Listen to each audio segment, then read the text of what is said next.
Trump 2.0નું 1 વર્ષ પૂરું થવાની સાથે હવે તેમના કામોનું સર્વેયુ પણ કાઢવામાં આવી રહ્યું છે.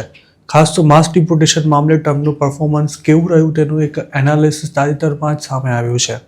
ફેડરલ ડેટાના આધારે તૈયાર કરાયેલા આ રિપોર્ટ અનુસાર 2025માં ટ્રમ્પ એડમિનિસ્ટ્રેશને અમેરિકાની અંદરથી પકડાયેલા 2.30 લાખ ઇલીગલ એલિયન્સને ડિપોર્ટ કર્યા છે, જ્યારે બોર્ડર પરથી પકડાયા બાદ ડિપોર્ટ થયા હોય તેવા લોકોનો આંકડો 2.70 લાખ થાય છે. ચોંકાવનારી વાત એ છે કે ટ્રમ્પ 2.0ના માત્ર એક જ વર્ષમાં જેટલા ઇમિગ્રન્ટ્સ અમેરિકાની અંદરથી અરેસ્ટ થયા છે તેનો આંકડો બાઇડનના 4 વર્ષના કાર્યકાળ દરમિયાન પકડાયેલા લોકો કરતાં પણ વધારે થાય છે. મતલબ સાફ છે કે હવે માત્ર બોર્ડર પરથી અરેસ્ટ થતા હોય તેવા જ નહીં, પણ અમેરિકામાં રહેતા હોય અને વર્ષોથી રહેતા હોય તેવા ઇલીગલ એલિયન્સને પણ ગમે ત્યારે પકડીને ડિપોર્ટ કરવામાં આવી શકે છે. ટ્રમ્પની કડક બોર્ડર પોલિસીને કારણે મેક્સિકો તરફથી ક્રોસિંગ કરતા લોકોનો આંકડો સાવ તળિયે પહોંચી ગયો છે, જેથી આ બોર્ડર પરથી પકડાયા અને ડિપોર્ટ થયા હોય તેવા લોકોની સંખ્યા પણ ઘટી છે. ઇલીગલ બોર્ડર ક્રોસિંગ બંધ કરાવવાની સાથે ટ્રમ્પ એડમિનિસ્ટ્રેશન સેલ્ફ ડિપોર્ટેશન પર પણ ખાસ ભાર મૂકી રહ્યું છે, જેના માટે તેમણે ફ્રી એર ટિકિટ અને $1,000 એક્ઝિટ બોનસની સ્કીમ પણ લોન્ચ કરી હતી. ફેડરલ ગવર્મેન્ટના ડેટા અનુસાર 2025માં આ પ્રોગ્રામ હેઠળ અમેરિકા છોડનારા લોકોની સંખ્યા 40,000 જેટલી નોંધાઈ છે. જોકે થોડા સમય પહેલા એવા રિપોર્ટ્સ પણ આવ્યા હતા કે સેલ્ફ ડિપોર્ટેશન લેનારા કેટલાક લોકોને હોમ કન્ટ્રીમાં પહોંચી ગયા બાદ પણ એક્ઝિટ બોનસ મળ્યું જ નથી.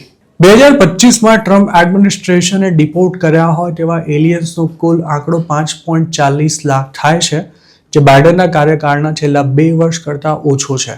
જોકે બાઇડન વખતે લોકો મેક્સિકો બોર્ડર પરથી ઘેટા બકરાની જેમ ધાડેધાડામાં અમેરિકામાં ઘૂસતા હતા, જેથી ડિપોર્ટ થનારાની સંખ્યા પણ ઘણી જ વધારે રહેતી હતી. જેમ કે 2023માં બાઇડન સરકારે 5.90 લાખ અને 2024માં 6.5 લાખ ઇમિગ્રન્ટ્સને ડિપોર્ટ કર્યા હતા. ટ્રમ્પની સરકારમાં ભલે અમેરિકાની અંદરથી પકડાતા હોય તેવા લોકોની સંખ્યામાં રેકોર્ડ બ્રેક વધારો થયો હોય, પણ 2025માં જે 5.40 લાખ લોકોને ડિપોર્ટ કરાયા છે તેમાં અડધ લોકો બોર્ડર પરથી પકડાયેલા હતા, જેમાં બોર્ડર પરથી જ ડિપોર્ટ કરાયા હોય કે એન્ટ્રી આપવાનો ઇનકાર કરી દેવાયો હોય તેમની સંખ્યા 1.20 લાખ થતી હતી. આઈસે 2025માં બોર્ડર પરથી પકડાયેલા જે 1.50 લાખ લોકોને ડિપોર્ટ કર્યા હતા તેમાં 14% ટ્રમ્પે સત્તા સંભાળી તે વખતે જેલમાં બંધ હતા. DHSનું કહેવું છે કે 2025માં 6.22 લાખ ઇલીગલ એલિયન્સને ડિપોર્ટ કરવામાં આવ્યા છે, પણ ડિપાર્ટમેન્ટ આ આંકડાની વધુ વિગતો આપવા માટે તૈયાર નથી. તેમજ તેણે અગાઉની માફક રિપોર્ટ્સ પણ પબ્લિશ કરવાનું બંધ કરી દીધું છે. જોકે મહત્વની વાત એ છે કે આઈસે લોકલ જેલો કરતાં કોમ્યુનિટીમાંથી અરેસ્ટ કરવાનું ખૂબ જ વધારી દીધું છે. મતલબ કે ટ્રાફિક સ્ટોપ દરમિયાન અને જાહેર સ્થળો પરથી મોટી સંખ્યામાં ઇમિગ્રન્ટ્સ અરેસ્ટ કરાઈ રહ્યા છે.